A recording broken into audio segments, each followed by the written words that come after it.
لڑکیاں بھی رو دھو کر آخر صبر کر لیتی ہیں اور زندگی گزار دیتی ہیں، لیکن بدقسمت امبر کے معاملے میں تو کچھ اور ہی المیہ ہوا۔ اگرچہ وہ اچھی شکل و صورت کا تھا اور دیکھنے میں بظاہر ٹھیک لگتا تھا، لیکن حقیقت میں وہ ٹھیک نہ تھا۔ اس کا زیادہ آنا جانا خالو کے گھر نہیں تھا، اس وجہ سے کسی کو بھی اندازہ نہیں ہوا کہ وہ ذہنی طور پر نارمل انسان نہیں ہے۔ خالو تو مطمئن تھے کہ بیٹی ان کی بہن کے گھر جا رہی ہے، مگر خالہ کا دل دھڑک رہا تھا۔ ان کی چھٹی حس کہہ رہی تھی کہ جلد بازی میں یہ رشتہ ٹھیک نہیں ہو رہا۔ امبر خوبصورت گڑیا سجی دلہن بن کر اپنی پھپھی کے گھر گجر خان آ گئی۔ شادی والے دن وہ بہت خوبصورت لگ رہی تھی، سب اسے دیکھ کر ماشاءاللہ کہہ رہے تھے۔ ادھر خالو بھی پرسکون تھے کہ بیٹی کو رخصت کر دیا تھا، وہ بھی اپنی بہن کے گھر جو بڑی چاہ سے اسے بیاہ کر لے گئی تھی۔ دلہن کو عروسی کمرے میں سیج پر بٹھا دیا گیا۔ وہ دل ماندہ کے ساتھ اپنے جیون ساتھی کا انتظار کرنے لگی۔ بے شک دونوں آپس میں کزن تھے، لیکن بچپن میں کبھی ملے تھے۔ بڑے ہونے کے بعد اس نے بدر کو دیکھا تھا اور نہ کبھی بات چیت کا موقع ملا تھا۔ اس کی پھپھی بھی آتی تو بدر ساتھ نہیں آتا تھا۔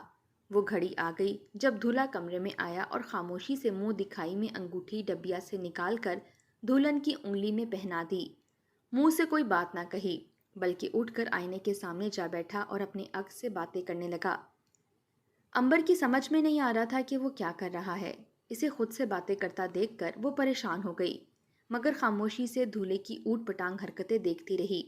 اسے بدر کی ذہنی کیفیت عجیب سی لگی، جبکہ بظاہر وہ ٹھیک لگتا تھا۔ خود سے گفتگو کرنے کے بعد وہ اٹھا اور امبر کو شبہ بخیر کہہ کر صوفے پر جا کر سو گیا۔ وہ تمام رات جاگتی رہی اور سوچتی رہی، یہ سب کیا ہے؟ کوئی بھیانک خواب ہے یا کسی ڈرامے کا سین؟ صبح حسب معمول وہ عام لوگوں کی طرح نظر آ رہا تھا۔ ولیمہ ہو گیا، اگلی شب بھی اس نے ایسا ہی کیا، پھر یہ روز ہونے لگا۔ دن کو دونوں ایک ساتھ کسی نہ کسی رشتہ دار کی طرف سے دی گئی دعوت میں جاتے اور رات کو وہ اپنے آپ سے باتیں کر کے سو جاتا۔ امبر کو اپنا دکھ بھول گیا اور ایک نئی پریشانی میں مبتلا ہو گئی۔ ایک ماہ بعد جب وہ گجر خان سے راولپنڈی اپنی والدہ کے پاس ملنے گئی تو ماں کو تمام احوال بتا کر کہا کہ ایک پاگل کے ساتھ شادی کرنے سے تو بہتر تھا کہ ابا مجھے مار ہی دیتے اس روز۔ خواہ مخواہ آپ نے ان کی منت کر کے مجھے بچا لیا، اور اب دیکھیے میں جیتے جی مرنے پر مجبور ہوں۔ اس کی ماں نے خاوند سے بات کی تو طفیل خالو بھی پریشان ہو گئے کہ سگی بہن نے دھوکہ کیا، یہ نہیں بتایا کہ اس کا بیٹا ذہنی طور پر صحیح نہیں ہے۔ حقیقت یہی تھی کہ بظاہر نارمل نظر آنے والا بدر در حقیقت نفسیاتی مریض تھا، جو امبر سے کبھی کچھ کہتا اور کبھی کچھ، کبھی یہ کہ دنیا ختم ہونے والی ہے، تم بھی ختم ہو جاؤ گی، وہ دیکھو آئینے میں کون دیکھ رہا ہے، وغیرہ وغیرہ۔ امبر نے شوہر کے گھر جانے سے انکار کر دیا، مگر خالو نے کہا کہ پہلے میں تصدیق کر لوں، اپنی بہن سے بھی بات کر لوں، فی الحال تم میرے ساتھ واپس گجر خان چلو۔ اگر بدر واقعی ذہنی مریض ہوا تو پھر ہم ان لوگوں سے نپٹ لیں گے۔ خالہ اور خالو امبر کو ساتھ لے کر بدر کے گھر گئے اور انہوں نے زکیہ سے بات کی۔ کہا کہ اگر تمہارا بیٹا ذہنی مریض ہے تو پہلے کیوں نہیں بتایا؟ پہلے تو وہ مانتی نہ تھی، پھر کہا کہ کوئی ایسی بڑی بات نہیں ہے، وہ نارمل ہی ہے، بس ایک روز ڈر گیا تھا، ہم نے سوچا نہ جانے کس بات سے ڈر گیا ہے، خود کو دیکھ کر آئینہ توڑ دیا تھا، سوچا شادی ہو جائے گی تو ٹھیک ہو جائے گا۔ بہرحال زکیہ اور اس کے خاوند نے وعدہ کیا کہ وہ بیٹے کو سمجھائیں گے اور ضرورت ہوئی تو علاج بھی کروائیں گے، امبر کا بہت خیال رکھیں گے۔ امبر تو وہاں رہنے پر تیار ہی نہ تھی، مگر باپ کے اصرار سے مجبور ہو کر رک گئی۔ خالو اپنی بہن کی صداقت کو جاننا چاہتے تھے۔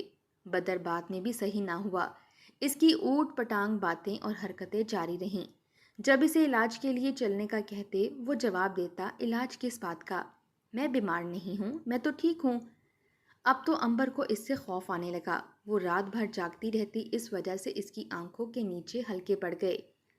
کچھ دنوں بعد ماں باپ لے آئے تو پھوٹ پھوٹ کر رو دی کہ مجھے مار ڈالو مگر میں اس پاگل کے ساتھ نہیں رہوں گی۔ بات معمولی نہ تھی، وہ بیٹی کو گھر لے آئے۔ ادھر پھپھی نے یہ الزام لگا دیا کہ امبر شاید کسی اور سے شادی کرنا چاہتی تھی، اسی وجہ سے ان کے بیٹے پر الزام لگا کر جان چھڑا رہی ہے۔ بدر اس سارے معاملے میں خاموش تھا۔ بالآخر ایک طویل جھگڑے کے بعد امبر کو طلاق ہو گئی۔ جلد بازی کی شادی کا ایسا انجام ہوا کہ اب تو خالو طفیل بھی پچھتاتے کہ یہ میں نے کیا کر دیا، ایک کاش اس سے تو بہتر تھا کہ میں بیٹی کی شادی کنان سے ہی کر دیتا، خواہ مخواہ غیرت کا مسئلہ بنا کر اس کی زندگی برباد کر دی۔ اور طلاق کا دھاگ لے کر وہ پھر سے دہلیز پر آ گئی۔ سب خاندان والوں نے حوصلہ دیا کہ رنج مت کرو، کیونکہ وہی ہوتا ہے جو اللہ کو منظور ہوتا ہے۔ ادھر جب کنان نے سنا کہ امبر کو طلاق ہو گئی ہے تو والدین کو راضی کیا کہ اب خالو سے رشتہ مانگیں، ممکن ہے ان کی عقل میں بات آ جائے، ان کی بیٹی کی زندگی سنور جائے گی۔ کنان کے والدین رشتہ لینے آئے۔ اس بار خالو لال پیلے نہ ہوئے کہ سوچ کر جواب دوں گا، لیکن وہ ہاں ہی کہنا چاہتے تھے، بس انا دکھا رہے تھے۔ لیکن ان کے ہاں کہنے کی نوبت نہ آئی کہ بڑے ماموں کو خبر ہو گئی اور انہوں نے قیامت کھڑی کر دی۔ کہا اگر میری بہن نے بڑے بھائی کو چھوڑ کر چھوٹے کو رشتہ دیا تو میں کبھی اسے ناتا نہ رکھوں گا اور نہ بھائی سے، سمجھ لوں گا کہ دونوں میرے لیے مر گئے۔ بڑے ماموں کے جلال اور دھمکی سے ڈر کر خالہ سہم گئیں اور خالو نے بھی ہاں کہنے کی بجائے خاموشی اختیار کر لی۔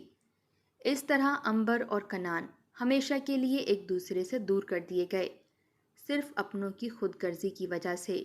سچ ہے کہ اپنے اپنے تو ہوتے ہیں، لیکن کبھی کبھی یہی اپنے بچھو بھی بن جاتے ہیں، تب ان کے ڈسے کا تریاک نہیں ملتا۔ اس واقعے کے بعد کنان تو بددل ہو کر بیرون ملک چلا گیا اور امبر باپ کی دہلیز پر ہی بوڑھی ہو گئی۔ اب مجھے ماں کی دعا یاد آتی ہے اور امبر کو دیکھ کر سمجھ سکتی ہوں کہ مائیں بچیوں کو یہ دعا کیوں دیتی ہیں کہ اللہ تمہارے نصیب اچھے کرے۔ بے شک لڑکیوں کے لیے بزرگوں کی یہی دعا سب سے افضل تر ہے۔ جو بھی ہوا اس میں بیچاری امبر نے بہت کچھ سہا۔ آپ کے خیال میں امبر کے والدین کو امبر کی شادی کنان سے کر دینی چاہیے تھی، یا زیادتی امبر کے ساتھ قسمت نے نہیں اس کے والدین نے کی تھی؟ اپنی قیمتی رائے کامنٹ باکس میں ضرور دیجیے گا۔ شکریہ۔